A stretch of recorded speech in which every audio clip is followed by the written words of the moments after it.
everybody. Welcome back to Breaking It Down with Jodi Marks. My name is Jodi Marks, and we are on episode 5. So today, our topic is going to be self-love and confidence in the Black community.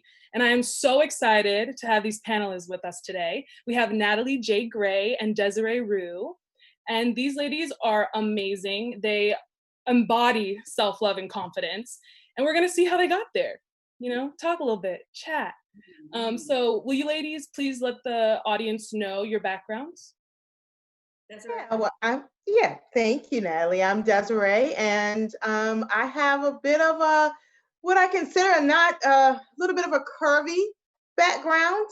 Career-wise, I'm a licensed clinical social worker, and I've been a social worker for about 30 years, worked with all populations of people, and always include self-care and self-love in everything that I do, whether I'm working with children or adults, individuals, if I'm working with families or groups. And I'm also a freelance writer.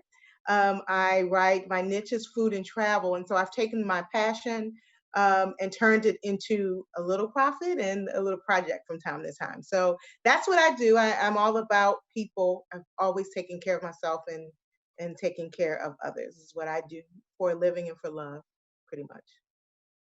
Love that. Awesome. I thought you said curvy. I was like, wow, I like that. Curvy, that's right. I know that was good. I was like, I like that. No, I am Natalie Gray, Natalie J. Gray. I have been in music literally in my entire life from different facets. I'm a vocalist, I'm a pianist, composer, producer. I'm also an educator or inspirer, like I like to call myself. I love to breathe life into other artists, into different people, because we all need it. It's an exchange that we have. And I'm also a businesswoman. I own a company called Definitive Measure LLC, which is a Los Angeles-based entertainment company that specializes in artist development and production and things like that. So I'm just a musician through and through. I've been doing it since before I could talk, and I'm still doing it 34 years later. And so that is who I am, and that's how I'm here, for the love and for the life.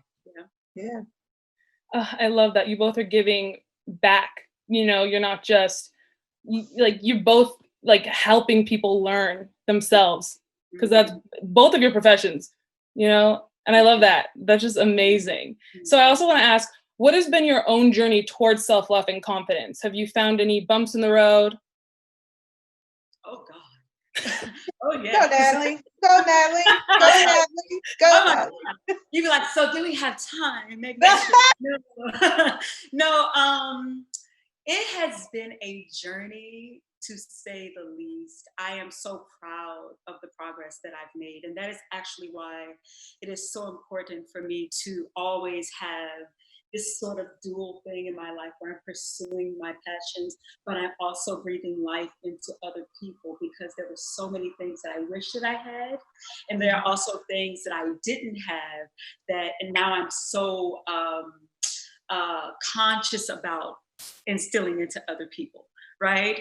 I wasn't always the most confident person. I definitely had an insane amount of insecurities that I had to deal with as an artist, as a person. There were just things that I had to deal with my entire life. And I'm so proud that I can finally say I'm in the healthiest place that I've ever been, mentally, spiritually, physically. I'm just so confident in myself. But that was such a journey of like working through things and not feeling like I was good enough, and, you know, dealing with toxic people and their own toxic behavior and their own insecurities, and how that can then be projected onto you. And so I've definitely gone from being a child to now I'm 34, and I've just come to such a healthy place. But it was a struggle. To say the absolute least, it was an absolute struggle. But I'm just grateful to be here. And I know we'll have like so many topics to probably get into. I'll share more specific things, but I think that in a nutshell is kind of where I am now with it, you know? Mm-hmm. Well, Natalie, amazing. Like, I'm so excited. I just really want to just listen to you talk, okay? But I think probably the common word is struggle. Confidence is something that you work toward. My journey has included a lot of work.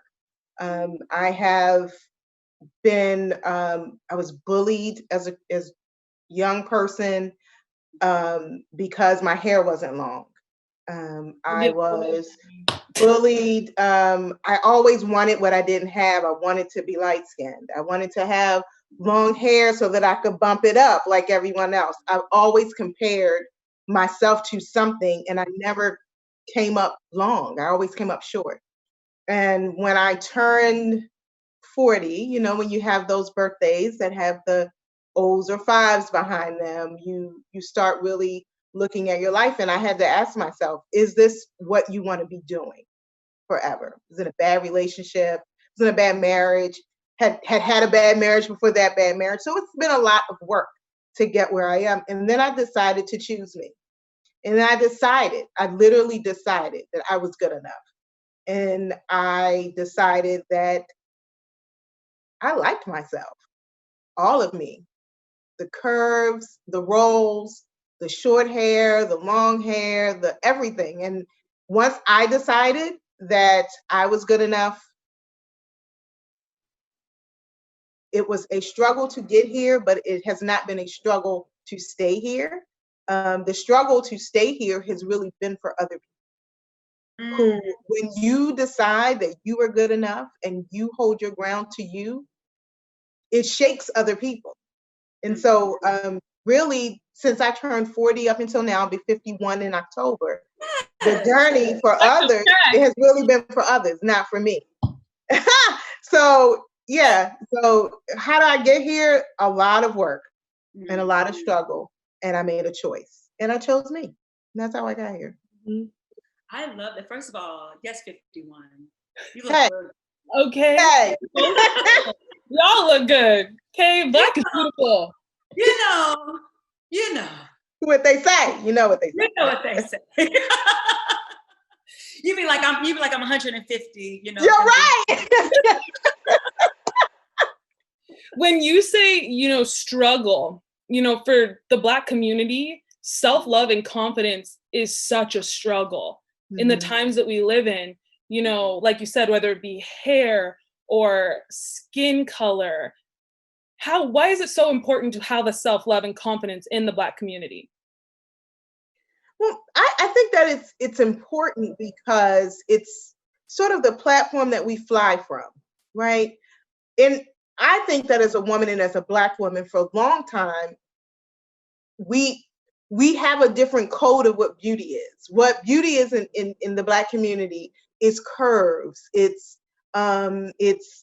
confidence. It's a lot of things that it's not in the mainstream.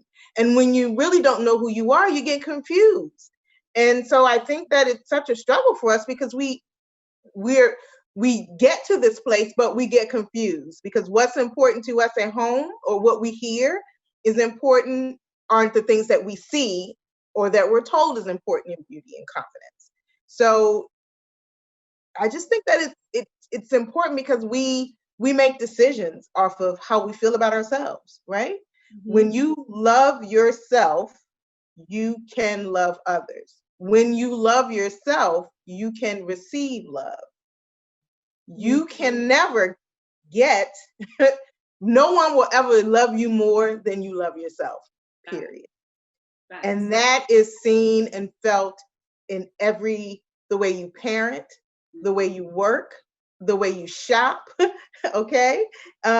It's in everything. So I think it's so important because it is the platform from which we jump into life, how we feel about ourselves.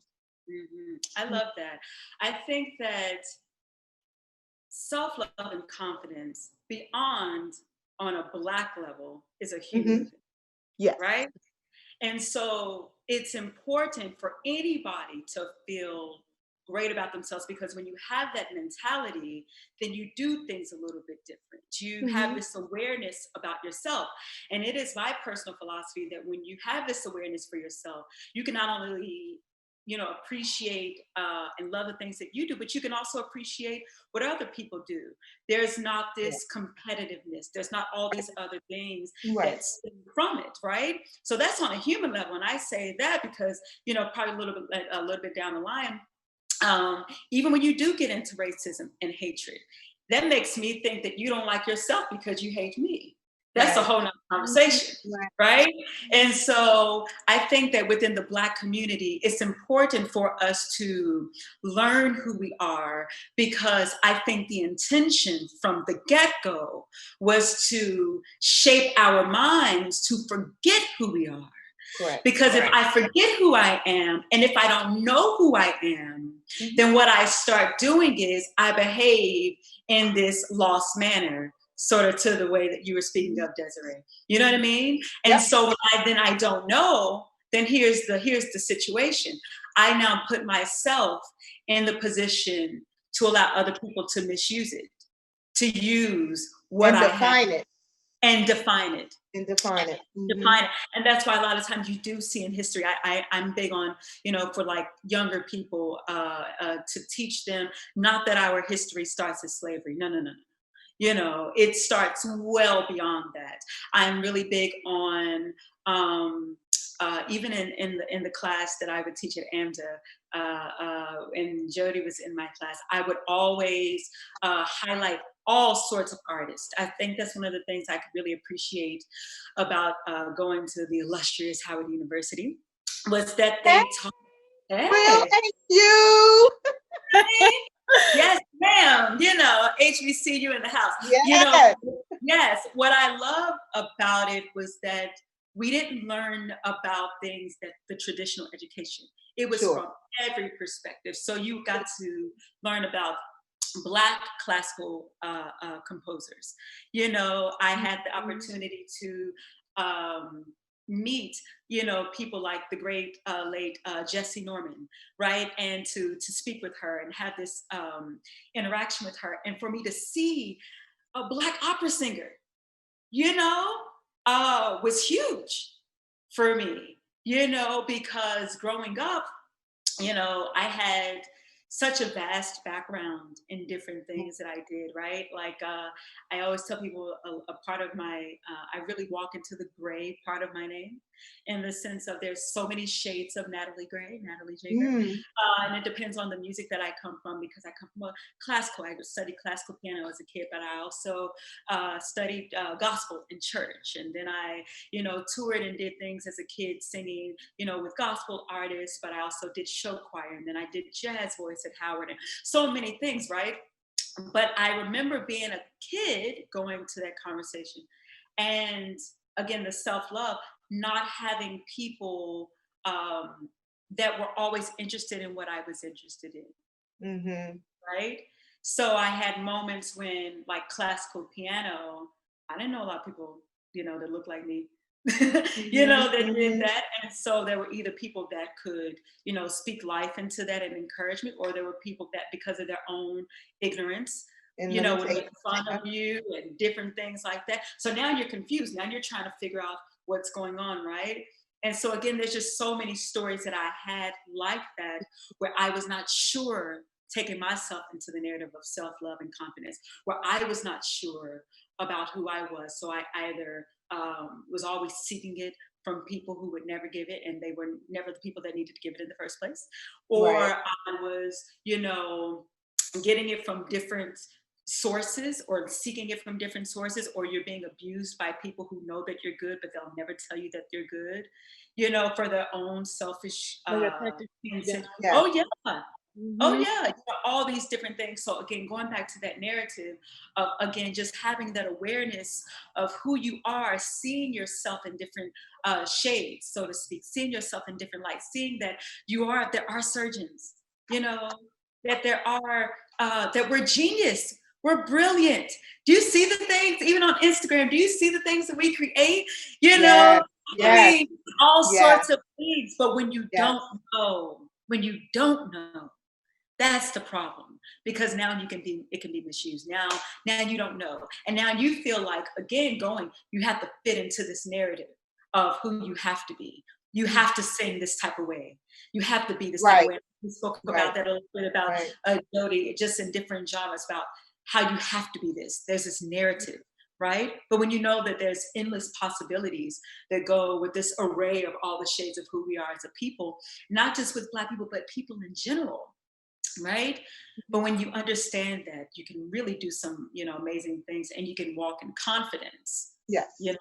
from there, I Yeah. love that I'm sorry, Jodi. No, go. Oh, I love that you mentioned Howard and what Howard University instilled in you as a student, and particularly as a Black student, the confidence in being who you were by exposing you to some really great and a lot of exposure that you wouldn't have had otherwise, but that helped build your confidence in your craft. And I would say I was a social work student. So I went to Howard and got a master's degree in social work.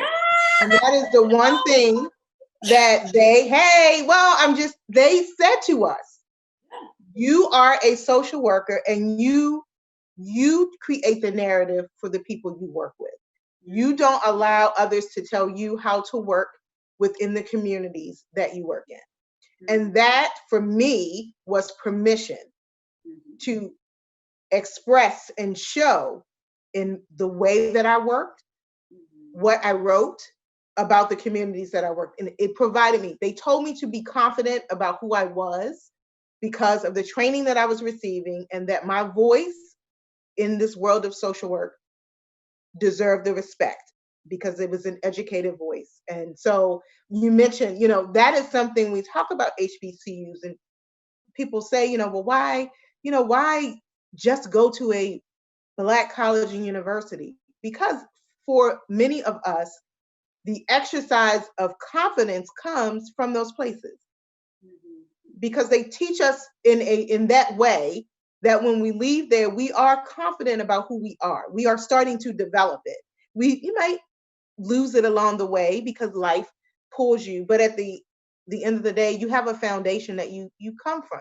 So I was excited to hear that from the the art side, because I was over on the social work side, but the message was the same.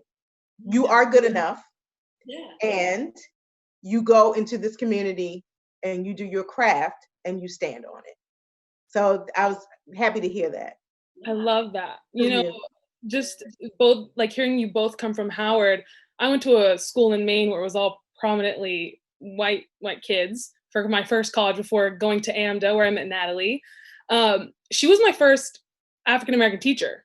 Wow. Like, I don't know if you know that. You were my first. Like, I went through all my life, no one. So, like, that's the thing, right? Like, you're still trying to find yourself, but you're having people teach you, and they're supposed to, like, give you confidence to ask questions or do stuff.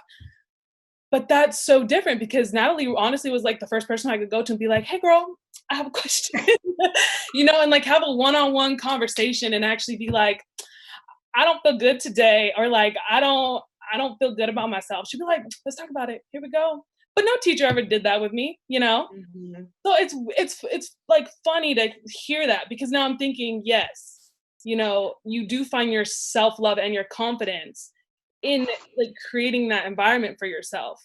Mm-hmm. And Howard sounds amazing. First of all, Jodi, I'm trying not to cry. I get emotional. That is, first of all, very deep for me. I'm emotional. We both are. It's okay. I can tell. Yes, I can tell you are emotional.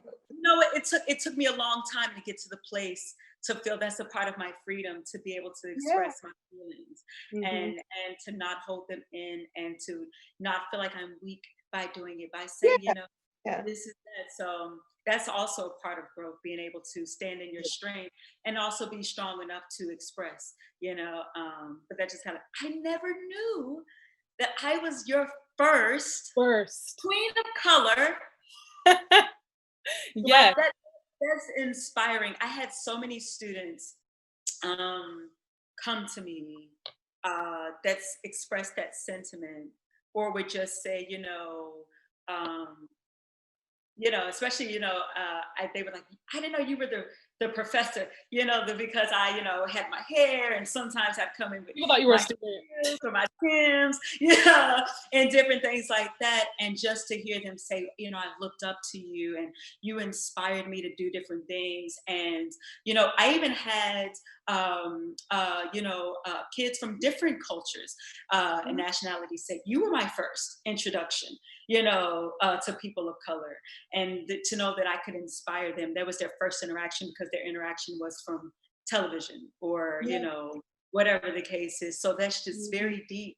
That was your first interaction. And I feel honored to know that I could, give you a positive reflection and to challenge you to be better, because I think the understanding, I think, is what is there.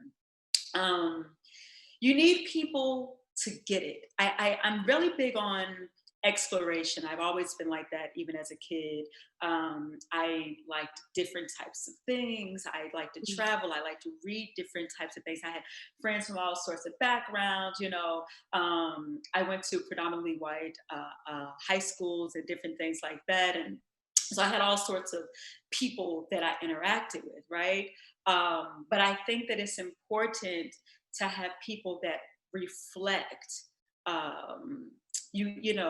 who you are, because they have a different perspective. And I think that when you do travel and when you do interact with different people, you do listen to different genres, right? It gives you a well-rounded perspective, to be able to show people something different and not limited. Right? So you may have had other teachers who had never interacted with other people of color. So how can you now tell me what a person of color should be like if you yourself have never really interacted with a person of color? Yeah. And even wanted to know.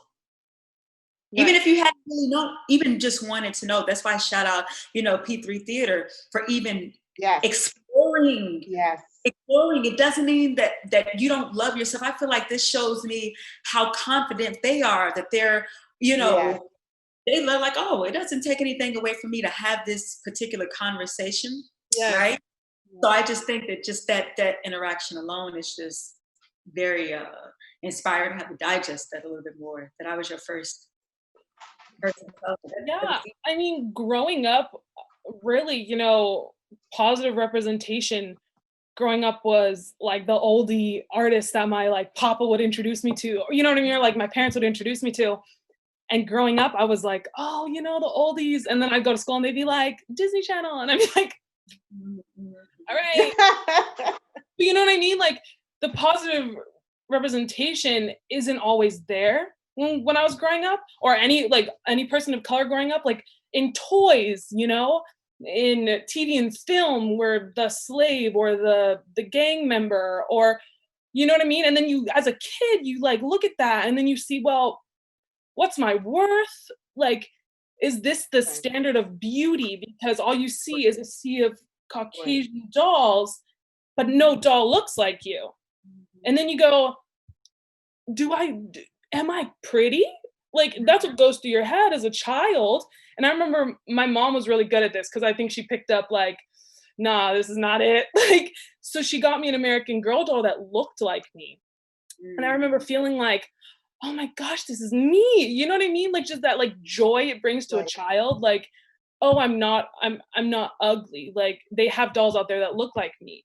And I actually wanted to bring that up because there are two companies that I really know of. It's called Natural Hair Dolls, and they have African-American Barbies, essentially, and they all have just natural hair. And I love that. Like, they have dreads, they have braids, they have curly hair, they have afros. And then there's the fresh dolls, which is you can go buy, and they're basically like American Girl dolls, kind of in that sense. And they can match your hair as well. And that's what I think is so interesting now, because that wasn't an option when I was growing up, and I think that's important. And I want to hear your perspective on why you guys think positive representation is important when growing up and finding your self-love. Well, I would to your point, as you were talking, the word that was coming to my mind was struggle, right? When we talk about why is it a struggle? It is a struggle oftentimes for us to get to the center of who we are, because we don't always have that representation, whether it be in school or on TV. I remember only having, I had a mixture of dolls, black and white. And my mother told me, you take care of your white dolls way better than you take care of your black dolls. And then she started taking the white dolls away because she started to see that I was developing that the white dolls were better than in my mind, in my psyche. I was kind of developing that. And so little by little, my dolls started disappearing. And she would tell me that they were gone away. And then I started, and then eventually I just didn't, like I had a baby alive and now I'm a little older. So I've never really was into Barbies. I always had the dolls, you had to take care of them. And again, I seemingly was started to take care. My mother recognized that my psyche was not working out well. I was heading in the wrong direction. And so I think then she became really focused on making sure that I understood who I was from all perspectives, and started bringing a lot of books. I used to read a lot of books, and all of my books had brown characters in them. Or she just started making sure that I was aware. And I think that is our struggle. We have to grasp so many things to figure out sometimes who we are, where we start from. The difference now, I think, is that we as parents and as people who are, there are more people, including brands, and who recognize the importance, right? They're recognizing it. So it's not as difficult to find the things that you're looking for, because the world is starting to recognize what we always knew and wasn't necessarily able to access. But now we're able to access it and create businesses and create things that look like us. Movies, my gosh, movies, dolls, things that we wear, technology, like we're in everything. And I think that that is an evolution of the confidence that we're developing in the community, in the Black community, that we're starting to develop our consciousness to say that we are enough. So we're enough to make it, we're enough to sell it, we're enough to make this our representation. And I think that's the difference. I think that's the difference. I love that. A couple things. I'm a jotter, so sometimes you'll see me like looking over here. Good. I'm like, I never. A couple things jumped out at me when you were talking, the both of you. One of the things that jumped out to me is about the concept of hair and different things like that, and what that looks like to have that sort of representation and that confidence of who you are instilled, right? I say that like with my nieces, or just with anybody. I have 4 nieces, ranging from one that's like, almost a grown woman, she thinks she's grown, to a new niece who's like literally like 2 weeks old. And I'm always really big on instilling from my reach, right? And I say that my reach into them. So for the 2 middle ones are both like in the same age group. They're both 6 going on 7. 7's about to be 7. And I'm always encouraging them. I'm always saying things like, you're brilliant. Oh, you're so beautiful. And I'd be like, say, I am brilliant. And they're like, I am brilliant. And I make them say these things. I encourage them. Like, so if they're reading, I'm like, that's brilliant. Or if their natural hair is there, I'm like, girl, your hair is beautiful, right? I do it from my level of reach, or I'm really big on sparking their imagination, right? So they're both, especially the 2 middle ones, and all of them, like, they're in that stage, that fragile stage, right? Where they're, before the world gets to them and starts, messing up their minds. For instance, my niece Ava, she's in this, she loves wearing costumes, right? So, and not just like in the house, in general, right? Oh yeah. So, like she'll want to walk around, in the grocery store in a Snow White outfit, let her do it. And I'm like, go do it. Until, wear a gown with you. I do these things to instill it from my reach. And the reason why I say from my reach is because as important as it is on the mainstream level, it is equally as important on the local level, on the reach from a teacher to an aunt, to a friend, to a choir director at a church. I've had many people who encouraged me, just along the way on that local level to supplement what may not be on the massive level. So why it's equally as important, I think, on the massive level, and we were speaking to that in the movies, and with the Barbie dolls, with I love seeing more Black chefs, and all sorts of people. Like my brother is into like space and different things like that. I love that, right? I never even knew somebody that liked that until I met him.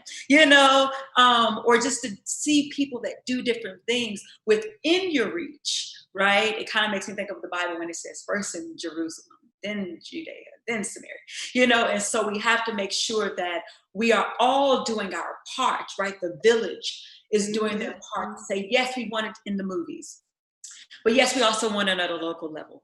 So if you may not be in a movie, do your part to instill into your peers, to the elders, right? I always instill stuff with my grandmothers, my uncles, whoever it is, but also to the generation coming after us on that level to say, hey, let me encourage you on this level, right? It could be something simple. I've had the opportunity.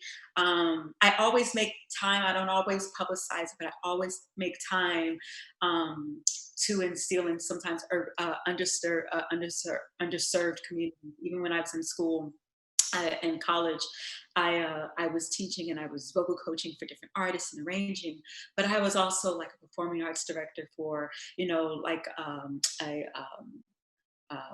nonprofit organization in DC. And I would go to these communities, in DC that sometimes their area was their area, right? They lived there, they went to school there, right? Everything was there, right? And so for me to come into their world, was huge, for me to give them a different perspective. And I just remember saying, wow, had I not come to that local level, right? That local level, yeah, I'm working with artists and I'm doing this, but had I not come to that local level, some of these kids would have never seen a person like themselves with that perspective, right? So I do think that while it's equally as important that we have it on a massive level, it is equally as important that we do it within our reach. So if it's your neighbor, if it's your, your cousin, your church member, whoever, it is equally your responsibility to perpetuate the positivity, because unlike some people that are getting it necessarily from other cultures, right? The rejection, a lot of mine came from within the culture. Oh, yeah. You know what I mean? Of people who didn't necessarily understand and have awareness within themselves to always instill positivity into me, because maybe it was a thing of, I had people say, oh, you think you're better. Why'd you have to use that word? You think you're better than me. I'm like, no, I just like to read the dictionary and I'm educated. I have a vast vocabulary, right? Because in 5th grade, I would have a teacher, Miss Bunget, who would make us use words like jocular and loquacious in 5th grade. And she would make us use it in a sentence, and she would make us read poetry. And she was a queen of color. She went to Howard and she did all these different things. So she would instill that, right? So I would have people that would say things like, oh, you think you're too good because you're using these words. Those little things and all sorts of things. So yes, it's important that we think about it from outside of the community, but also within the community, that we love ourselves enough to embrace our diversity and start working within the community, so that way those external factors don't have as much punch. Right. You understand what I'm saying? I think too, when you said that a lot of, hurt has come from within the community, people not or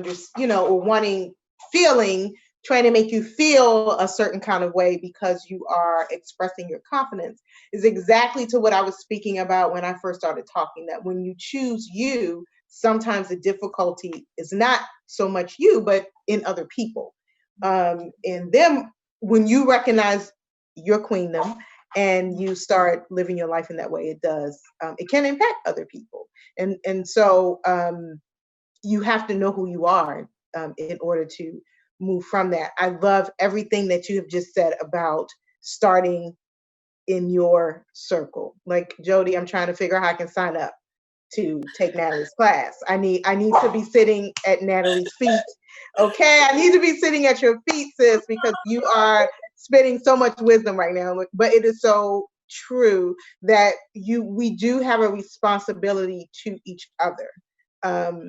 In my work that I do in social work, I work a lot with adults and with women who are not at this space yet to where they have chosen themselves.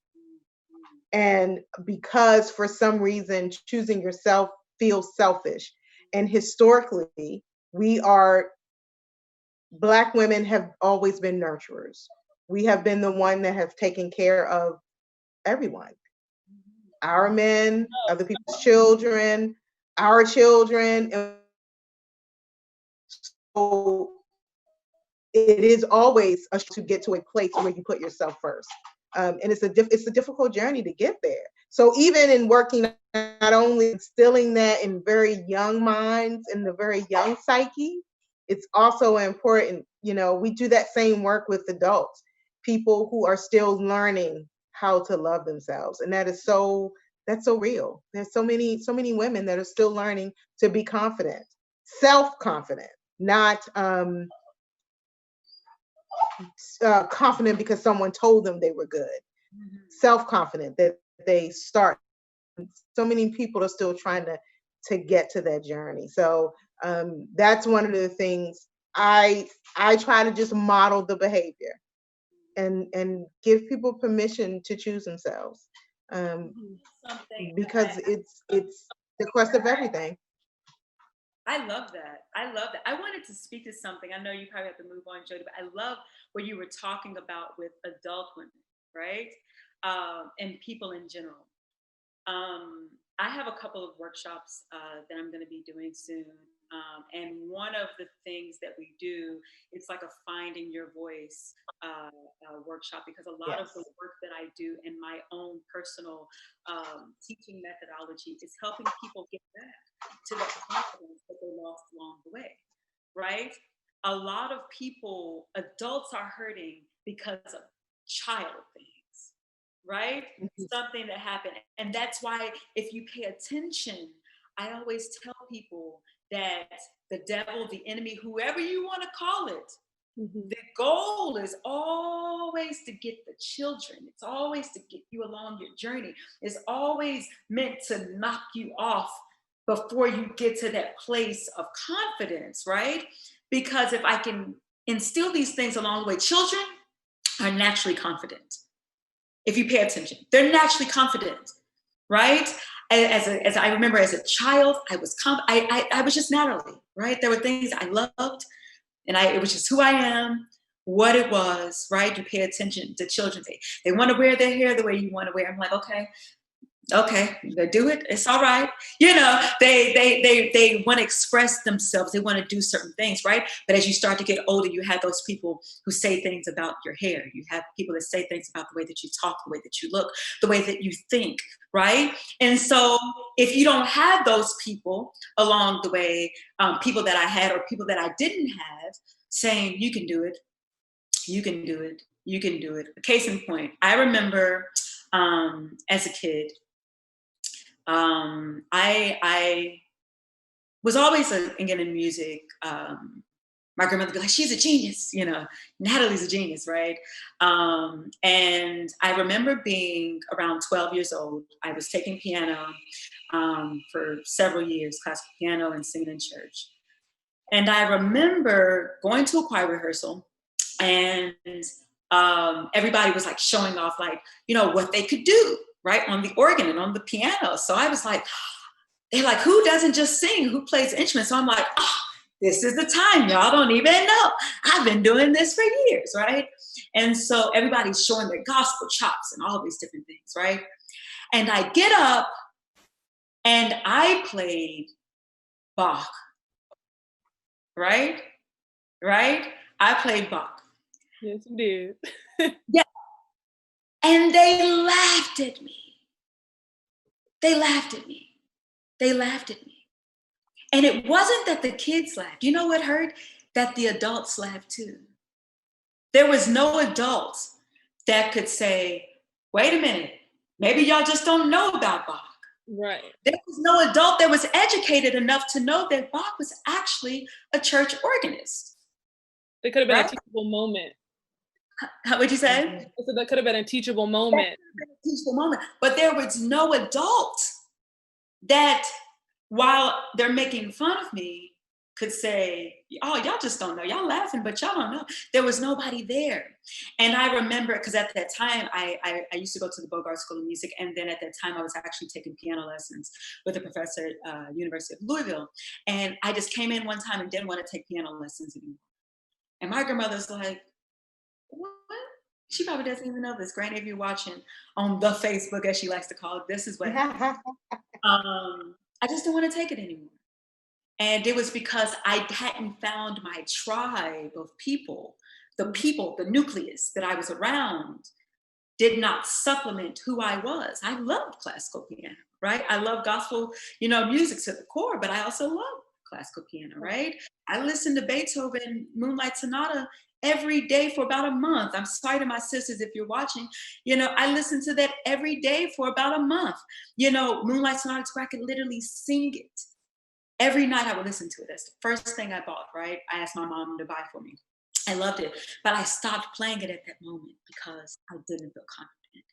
And then, of course, years later, I got back into it, or I had people like the late, great Mr. Pittman from the Louisville Middle High School, a chorus teacher who would say things like, Natalie, you can sing.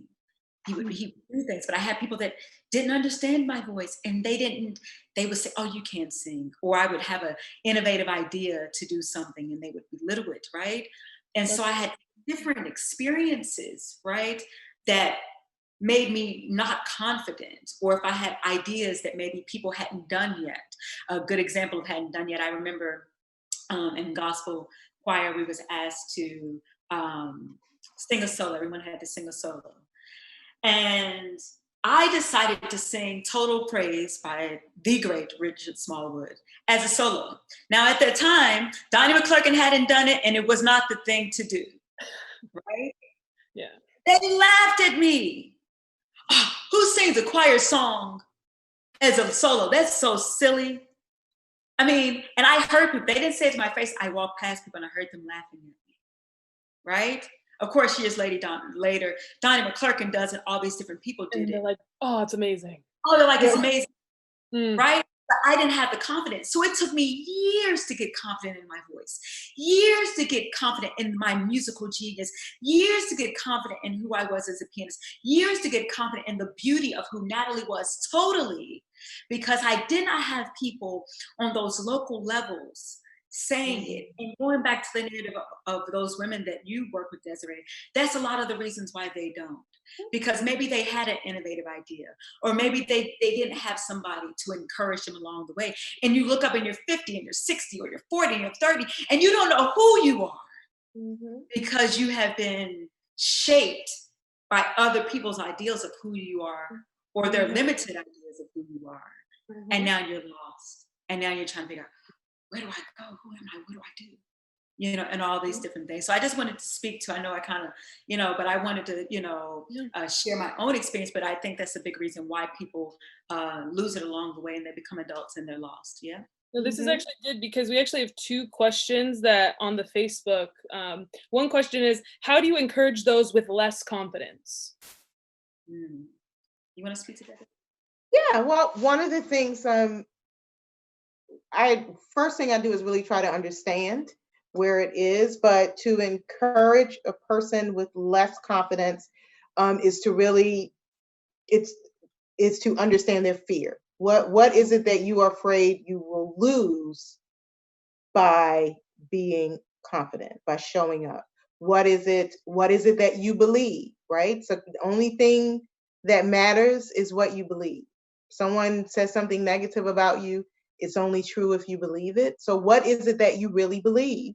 And what is it that you're afraid of that you will lose by being confident? Because some people fear that confidence means saying no, because sometimes it does mean saying no if it's not what you want. And so you may fear losing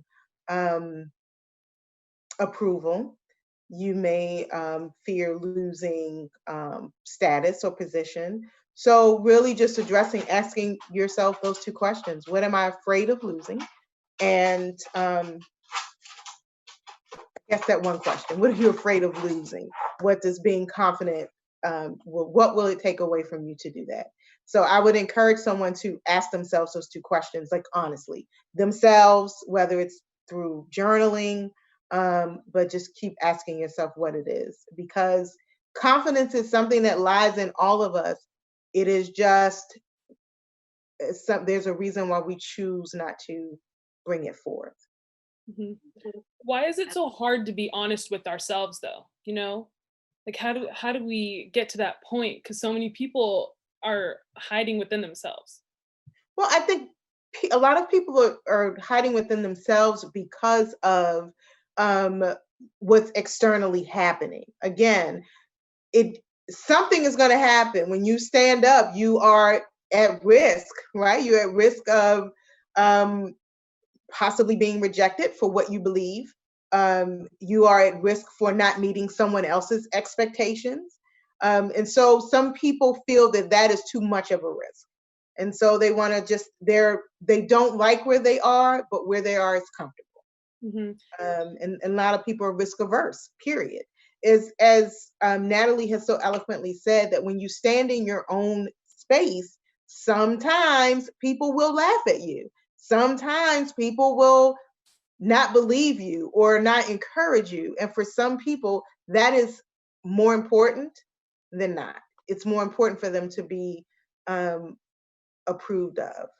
And a lot of times, a lot of confidence issues are rooted in people wanting or comparing themselves to others, right? You compare yourself to someone else and you never win. You never, because you were never supposed to be them. That's why you never win.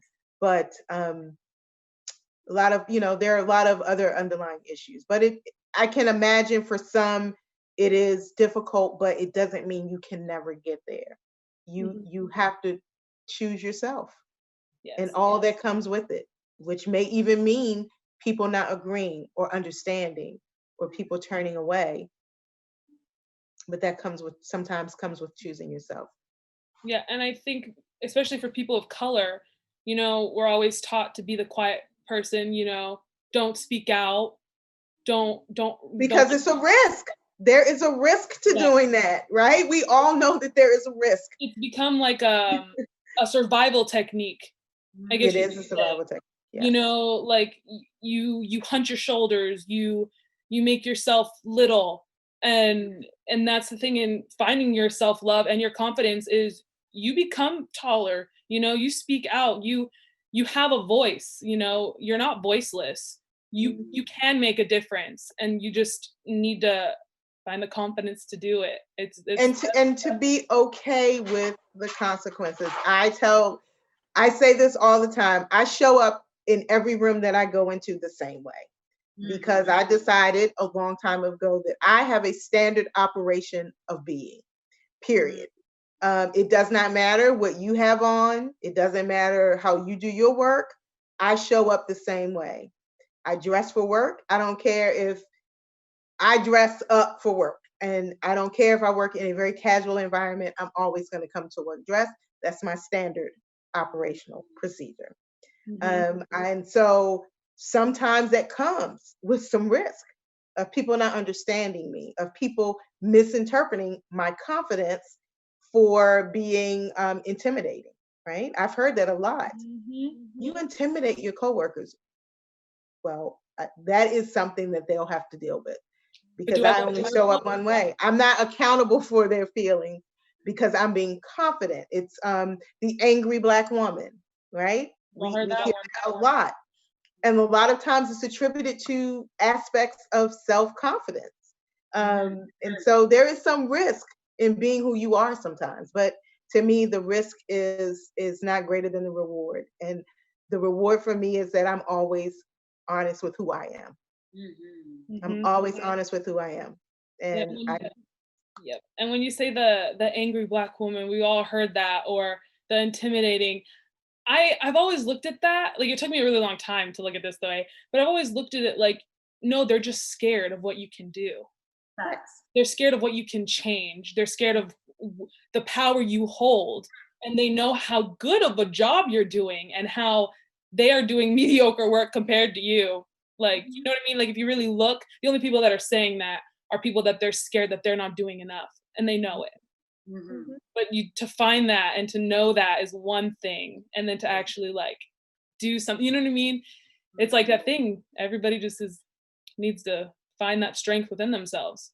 And I think that is a struggle that I won't say is uniquely, but it is collectively an issue for Black women, being misunderstood and misrepresented when we are strong, strong in our beliefs, strong in our ethics, and they're challenged because people do fear strength. And that has been a technique to go back into our history.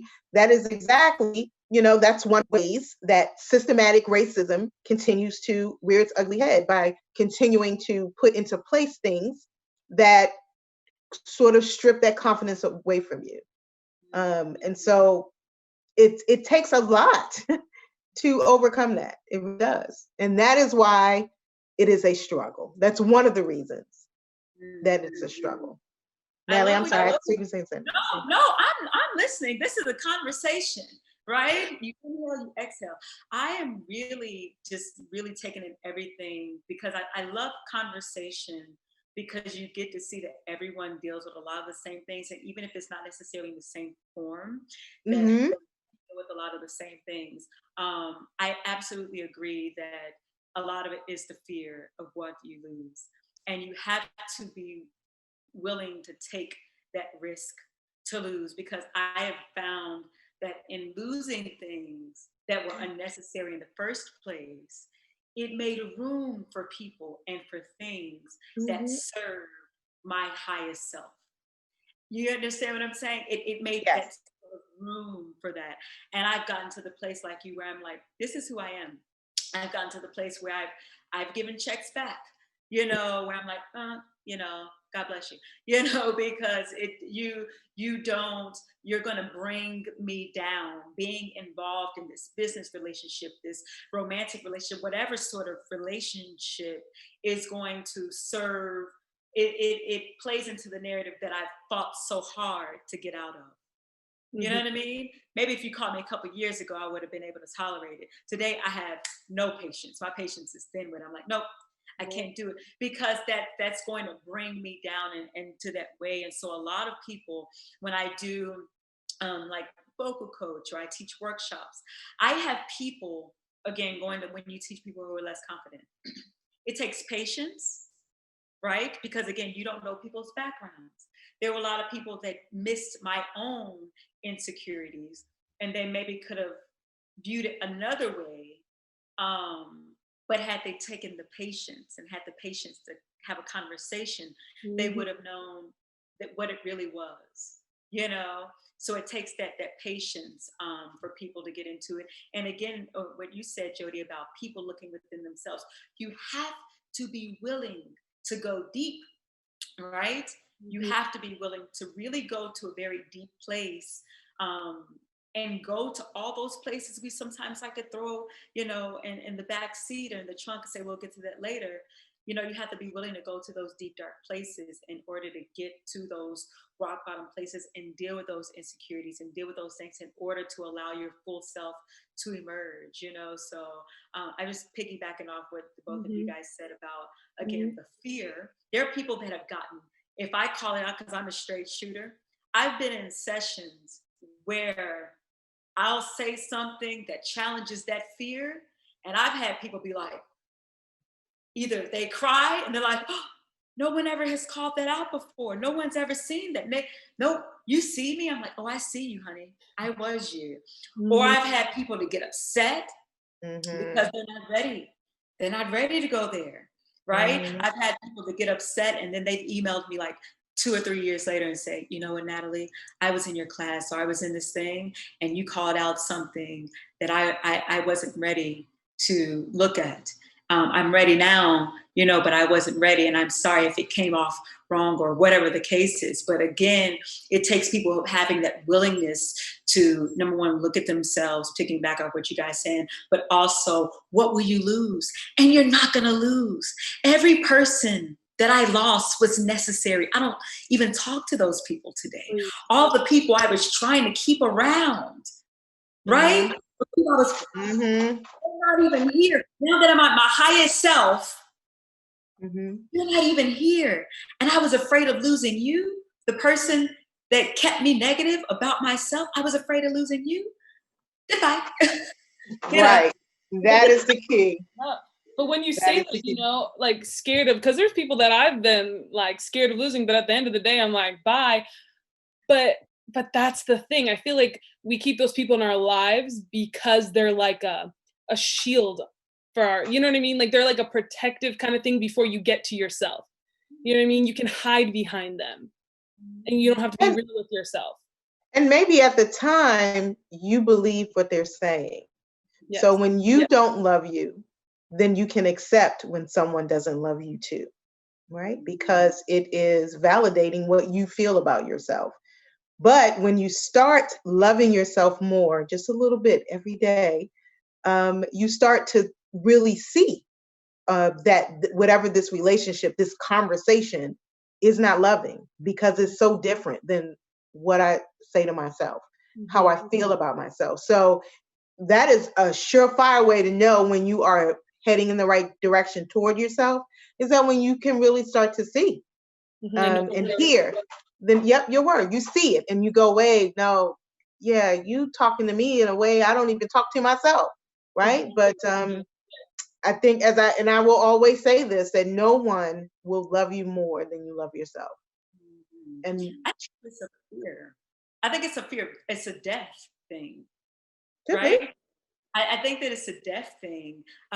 When Jodi said, you mentioned it earlier, Desiree, you mentioned about the comfort zone, right? I think that changing that narrative, you have to be willing to kill and die to that old narrative. And it's like death. A lot of us fear death because we don't know what's on the other side, right? So you're like, I know what this is like, but I don't know what's on that other side. So a lot of people have had this narrative forever, right? Yep. That's what they know. This is the environment. It is what they know, yes. You know, and so now you have to be willing to lose it all and risk it all and put it all on the table to see. And then when you do see, you're like, oh, this is better. I feel better about myself. I feel all these different things, right? And sometimes those people try to come back and you're like, I've already healed. I'm already in a different space, you know, but it's a feeling that you're willing to die to that old narrative because you can't have both, right? A little bit every day, the more you come into life, that old thing has to die, right? So it's like you have to be willing to let go just to see what's on that other side. And I can guarantee you, when you start loving yourself, you're going to lose people. But honey, you're going to find people that will be there for you as like target audience, you know, as a musician. Yes. You know, as a musician, some people try to do everything. They want to do everything because they want to be liked. And I tell people, you're not going to be liked by everybody. Get over it. Yeah. That's it. You're not going to be liked by everybody. And sometimes you might be alone. You may be alone. When you have a standard operating procedure, sometimes it could be lonely. And for some people, loneliness is not something they can handle. And so as much as they love themselves, they will, we like to say settle, they will settle for other things because the loneliness is a much bigger risk than anything. So those are definitely, I think, things to consider, that when you stand on your own, sometimes you do end up on an island, but your peace has to be the greatest goal, the thing that you want to attain and sustain. Because once you have it and really know it and feel it, you don't want to give it away. You don't ever want to give it away again. So, but there are some risks to standing on your own and being really confident in expressing that and everything that you do, how you live, how you work, how you love. And being alone is one of them. It's one of them. But I find that it doesn't remain forever. It does not remain forever, no. Because if you're willing to let those people go, and you start to become yourself, you now start to attract, because you're now going and you're surrounding yourself with the things that reflect the most positive, your highest self, and your positive self. Yes. You start going around people, and all of a sudden you start attracting people that serve the positive narrative, right? And so you're more comfortable. Like, I'm comfortable with having like 1 or 2 good friends than having 15 of something that's toxic, right? Or you find those gigs and those opportunities that serve your highest self. So it's like you have to be willing to go through that cocoon moment, right? Ooh, cocoon moment. Let me write that down. You have to be willing, because it's like, I'm gonna transform into this butterfly. I don't know. I've never been a butterfly before, but we'll see what happens. And now you're in this cocoon, and now you're sitting there, and you're dark. And I've been in plenty of those moments, and where I've been sitting and nothing's happening because I've chosen myself. The past is so far away. I kind of want to go back because at least I wasn't alone. But at the same time, I remember that hurt. I don't know what's the other side. Should I keep going? And then I kept going. And then I'm like, look at this butterfly. Look at these wings. Yeah. But you gotta be willing again to go through that cocoon moment. You're gonna be, whoever's listening, you're gonna be alone. You're gonna lose people. You're gonna lose things. Work on yourself. Work on your body. I tell people, you don't have to be a size 0. It ain't about that. Work on your body to where you feel the best about yourself. Yes. It's about you. Get your body together for you. Work on your mental state. Work on your spiritual state. Work on those different things. You're gonna lose people. Preach. The past has to pass away, but it's not going to be long. It's not going to be long. And now you're not just going to be that little caterpillar on the tree. Now you can fly wherever you want to go.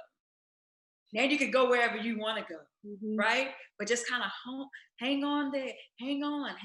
Just hang on a little while longer. It's going to be better on the other side, I promise you. I just want to tell the people who's listening. Amen. Amen. You better preach, Natalie J. Gray.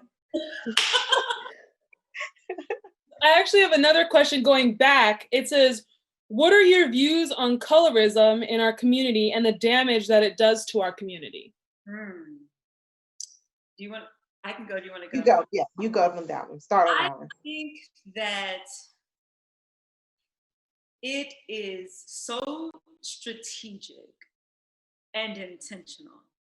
And if you don't choose to get out of that narrative or see something different, you'll always fall victim to it. Why did I say that? Glad you asked.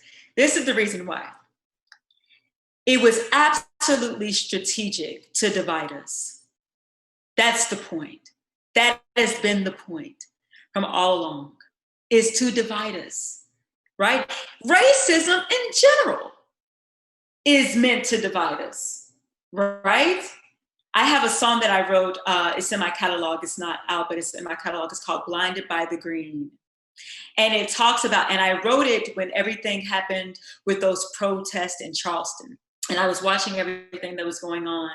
And what I was saying was, wow, you have Black people and white people going against us, going against one another. But it's interesting, nobody's paying attention that it's all about money. It ain't even about it's deeper than just colorism, right? In general, right? Now let's go to the Black community in general. They don't want us to be divided. Who's the they? Whoever puts these systems in place. They want us to be divided. So they'll say things, they'll put Black, like dark-skinned queens against light-skinned queens. Why? Why? Why? My mother was a chocolate queen. God rest her soul. My grandmother is a chocolate queen. Both of my grandmothers. I think I'm probably the lightest person. I didn't even see it. I didn't even see it because I was constantly surrounded by all shades of beauty.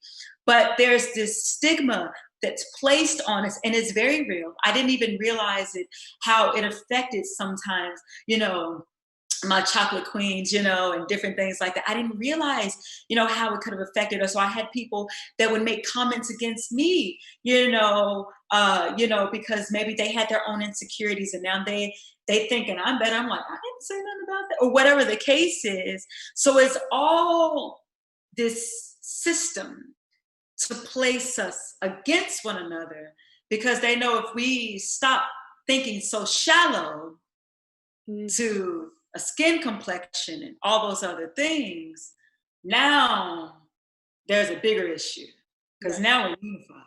You know what I mean? And that's just like a little bit of it, but it's absolutely real. But I think that it's absolutely strategic to divide us. And to piggyback on what you're saying, yes, I think historically it was and is what I consider to be a cultural and generational curse.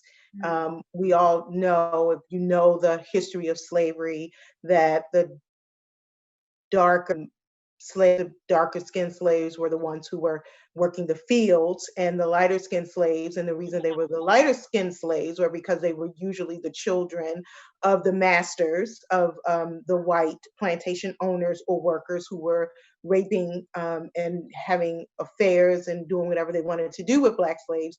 Those people worked inside of the house while they worked in the conditions we still would consider deplorable.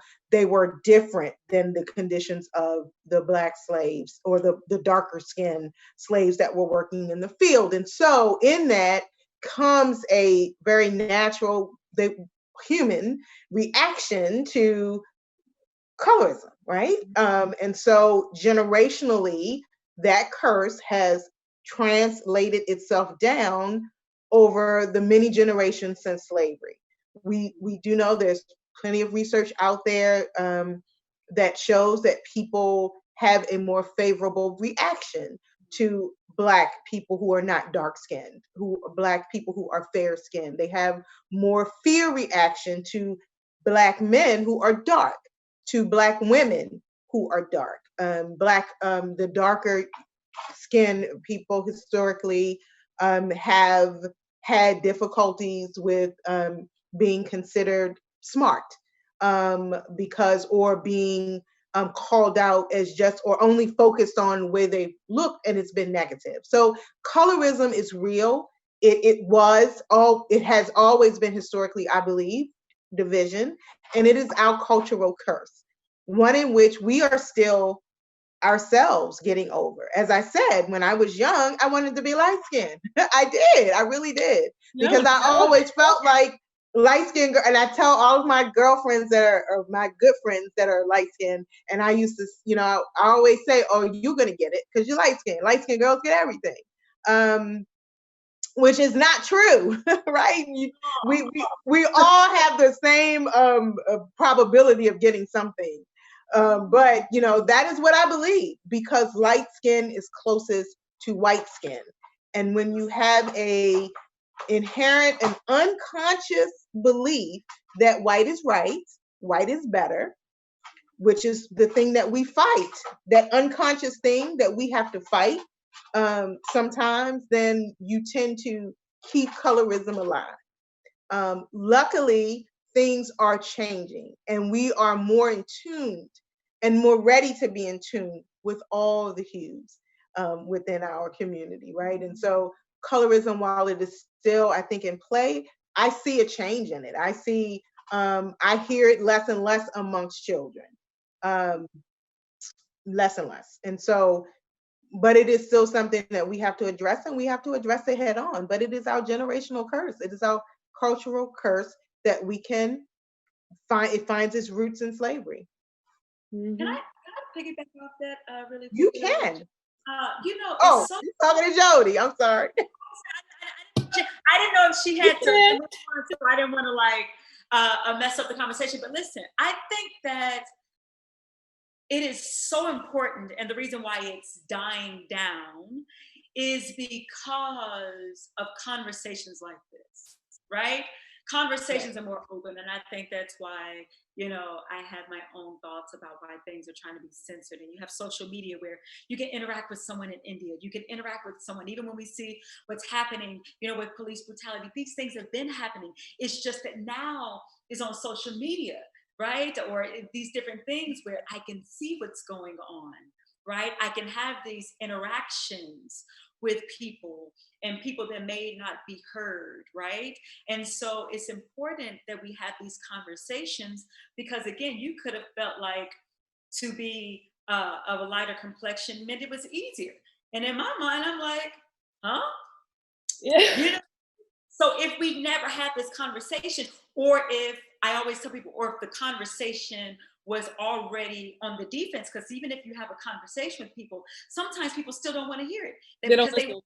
only go with what they know. They're like, no, I know what's going on. You don't know my story. You don't know what I've been Right. through.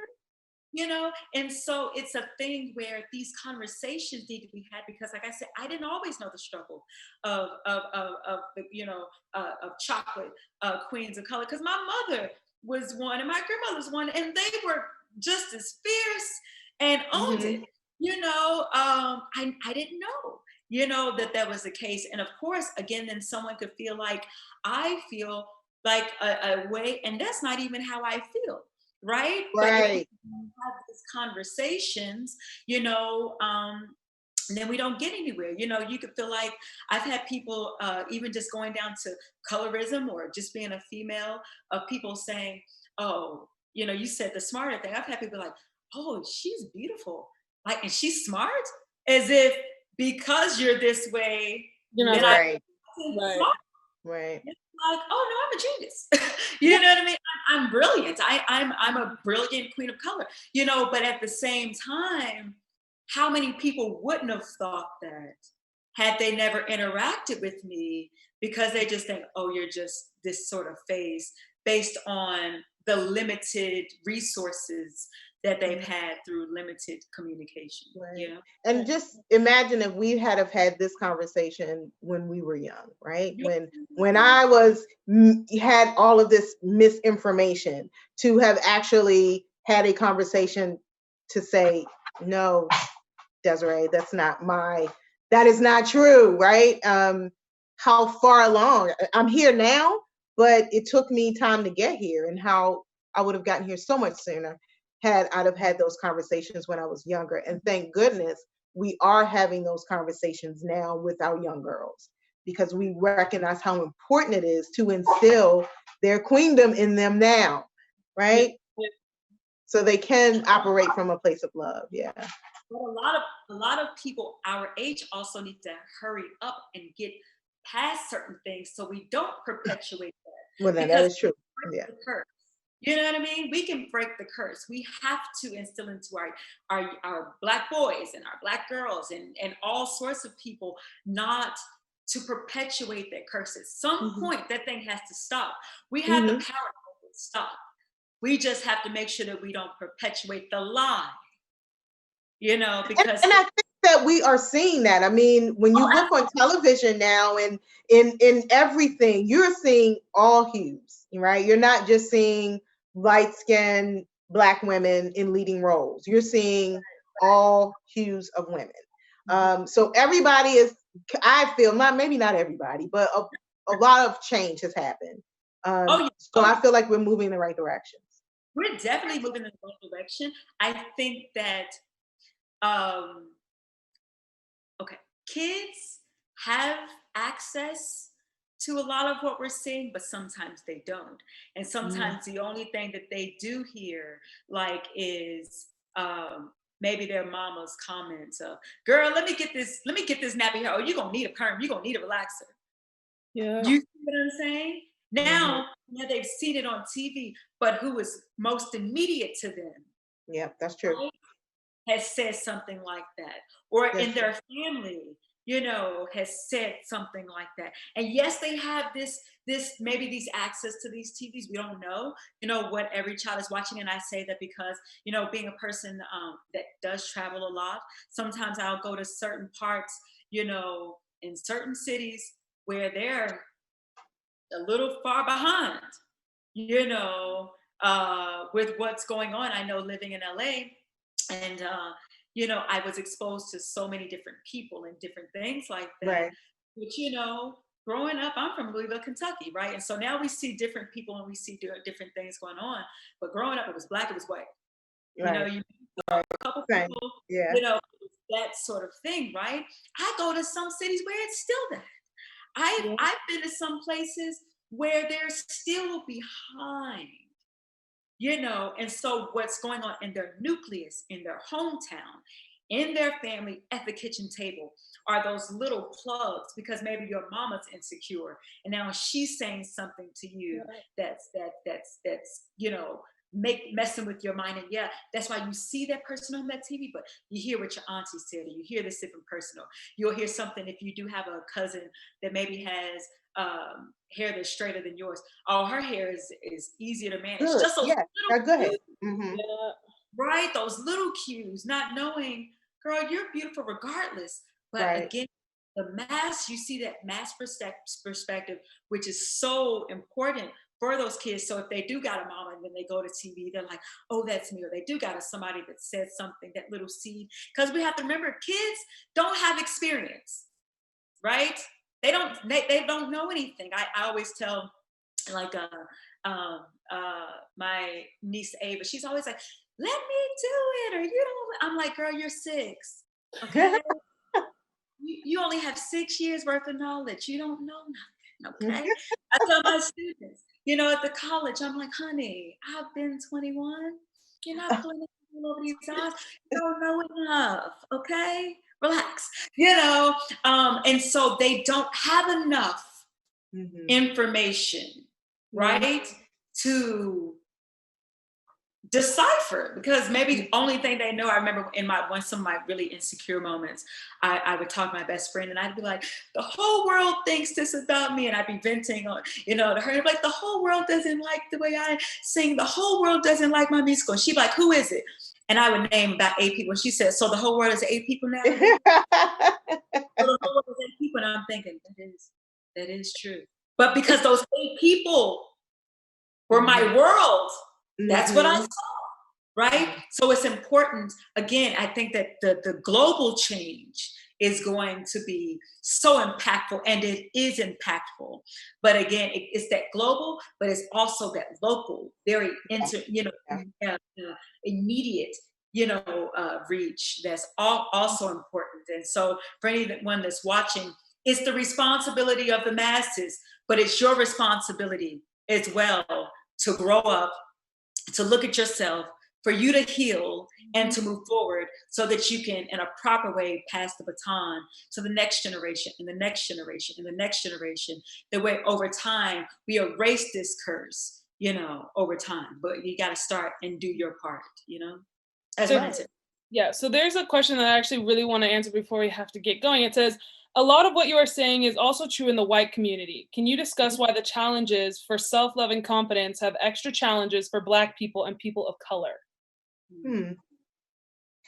Well, I would probably submit you're right. It is a human problem when we're talking about women and self-confidence. And I think that for people of color, we add that extra layer of the systematic racism that we are all plunged into. We're born into it. Adds an extra layer to it. So on top of just figuring out or building that confidence in yourself as a woman or man, then you have to add on all that comes with being a Black woman or a Black man. And those are realities for people of color. I'm speaking about Black women because I am a Black woman. I can't give any other perspective other than that. But I think, and my dog says she is a Black woman too. So she has a perspective that was hers.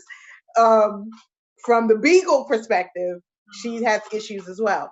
But I think that there's just an extra layer that is added for people of color because of the systematic injustices that are present. We know that they're present, they're overt, they're internal, external, they are woven in the fabric of everything that we do. So I think that that's probably why it adds that extra layer. But yes, you're right. It is definitely self-confidence is definitely self-care. All of those issues are human. They're human issues, and so much of what we're saying really can be just applied from the humanistic point of view. But in the in the African American community and people of color, there is that extra layer, that added piece that maybe people who are not of the non-people of color don't have to experience in that way. Mm-hmm. Yep. And just think of also, I'm going to touch on police brutality for a second. Like, if you're a white, you don't have to walk down the street thinking, how do I look? How am I presenting myself? As a Black woman or a man, you have to think that way. So your confidence in that scenario is diminished. Like, you, again, are hunching your shoulders. You're making sure if somebody's coming down the street and they look at you a weird way, I've done it before. I've gone across the street to make them feel comfortable. Like, I've changed my whole direction. You. Oh, I'm sorry. Yeah. And keep going, Desiree. But that's what I'm saying. Like, you know what I mean? Like, there's those kind of levels that diminishes a person's self-love, self-worth, confidence in yourself. Just having to think that way as a person of color in general in the world we live in, as white people, you don't have to think those things. Like, you don't have to think of, oh, I'm leaving my house, what am I wearing? Is it gonna offend somebody? You know what I mean? Because growing up, it was like that. It was like, oh, can I go there? You know what I mean? Or how do I present myself? I don't want to look too like a stereotypical Black woman. Because they have consequences, and they have historically had consequences. It's not anything that it's been made up. Again, we are a people of collective experience, right? And so even if it didn't exactly happen to you, when it happens in the community, it happens to all of us. And so there have been consequences to all of the things that you say. So yes, those things are top of mind wherever we go. I was going to share a story. A friend of mine told me, lives in a wonderful community here in Long Beach, gated community, lovely homes. And his dad, gated community, and his dad could not remember the code to get in. And someone pulled up behind him and was like, oh, you having trouble getting in? Let me give you the code. And he said to his dad, he's a white male, and he said to his dad, do you think that would have happened if you were Black? That someone would have just pulled up behind you and said, oh, you having problems? Let me give you the code to come in. And his dad thought a minute and said, no, it wouldn't have. So those are the extra layers, because Black people do live in that community. And so if someone Black was, that situation had been different, that Black person may had to have done a little bit more explaining where they were going, who they were going to see, or if they lived there, that they lived there. And so those are the added inconveniences, injustices, things that are true and real and not perceived, layers that, people of color have to endure every day. Yep, and that's and also when confidence comes into play, as a person of color, you're always taught to, like, speak up, but also at the same time to know the limits. You know what I mean? Like, I don't know, because I'm not, a person like white, but I don't think they have to deal with that. You know what I mean? Because we've all seen it. They go headstrong. Where's your manager or something? Like that. All those viral videos we've seen. But as a Black person, you have to walk that fine line of, how do I still keep this like my confidence and I don't shrink to fit you, but at the same time, how do I get like my point across that I live here. You know what I mean? Like I'm a person too. You know what I mean? You don't want to shrink yourself for anybody, but at the end of the day, a lot of people of color do that in our everyday lives and we don't even notice. Because we have real consequences to doing that, to not doing that. And historically, there were consequences to not doing that. And so some of that fear, again, while it may not be your actual lived experience, is passed down to keep us safe, right? That is the skin that we develop over time to keep us safe. Think back, it's before my lifetime. I mean, I'm just 50, but if you go way back into the 50s and 60s, that you could not talk to your employer or anyone in that manner because the fear or the reality of a physical assault was real from police, from average, just anyone that wanted to do it. And there would not have been much repercussions for that person. There was not a lot of protections in place, right? And so a lot of that, as you say, shrinking back was done out of necessity.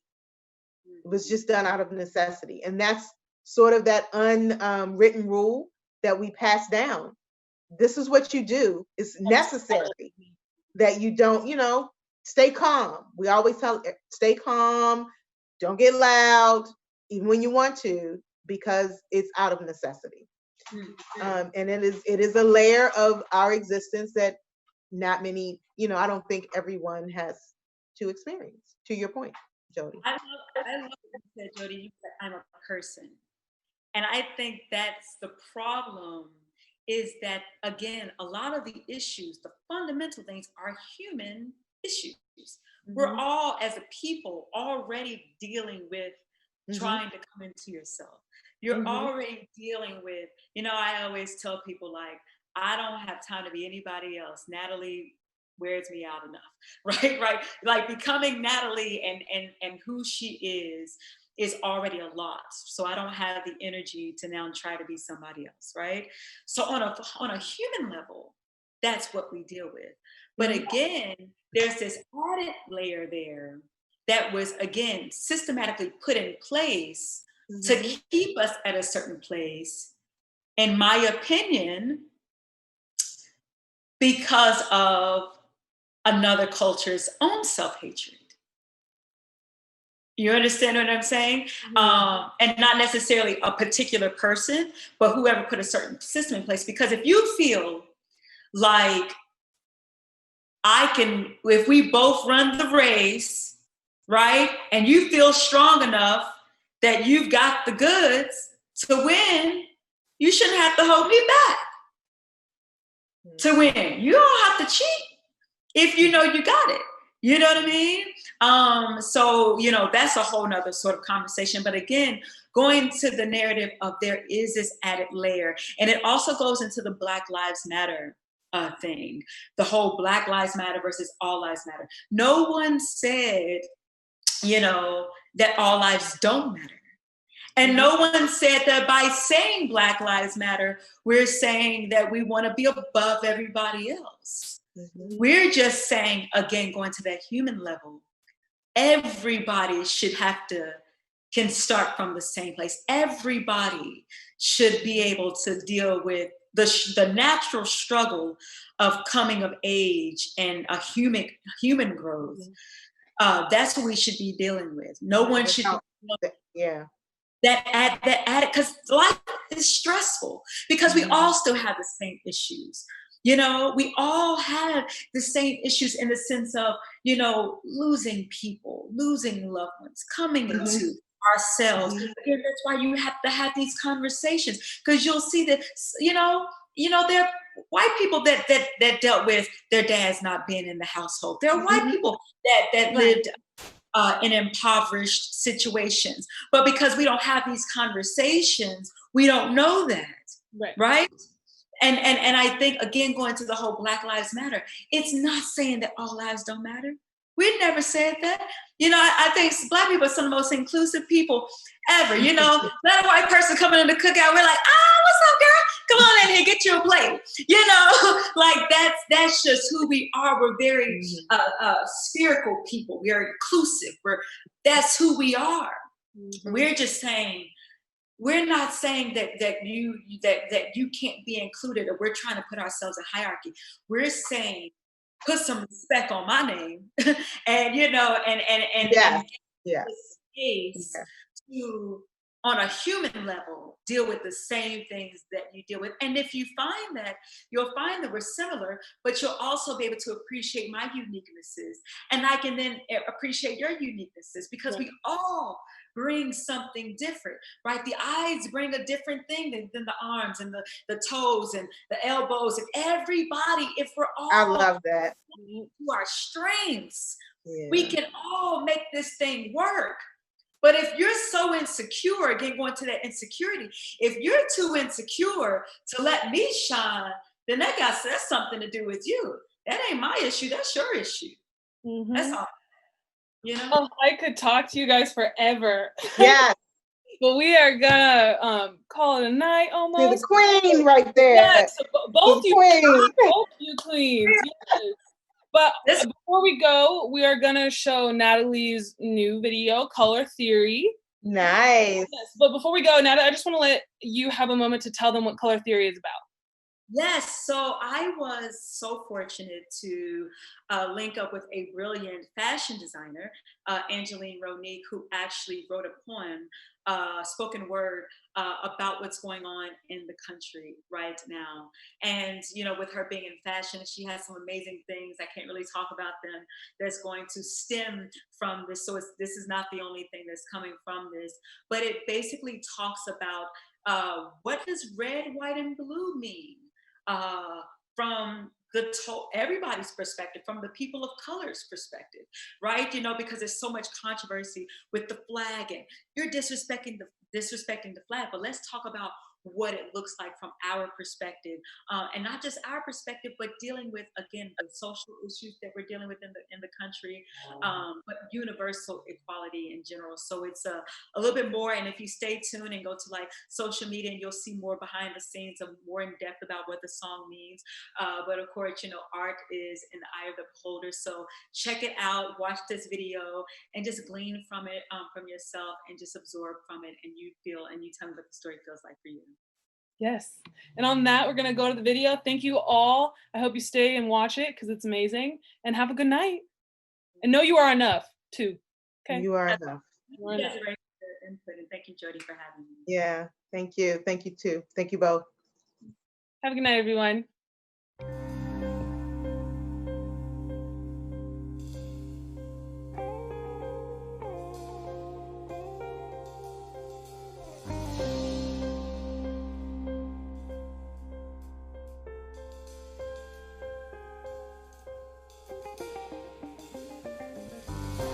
Red, white, and blue, what does it mean to you? It's supposed to be for freedom, or that's what you teaching. Red, white, and blue, what does it mean to you?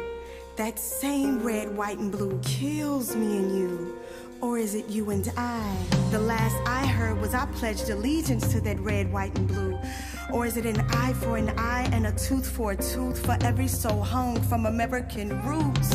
Red, white, and blue, what does it mean to you? These colors don't signify freedom to our culture. Instead, hate, fear, and murder. When bloodshed is mixed with the hue of anxiety, it's destined to always produce a shade of catastrophe. Red glares blaze so bright, the language of the unheard speaks through the night. Look in the mirror, what do you see? You see flames, I see pain. The red stripes are across our backs. The white stars are from heads that were cracked. That red and blue that means so much to you makes the dye that stain the eyes that are blacked. Inhale, exhale, I can't breathe. I begged that red, that white, and that blue till I was blue. After I blew my last colorless breath, that was my truth. I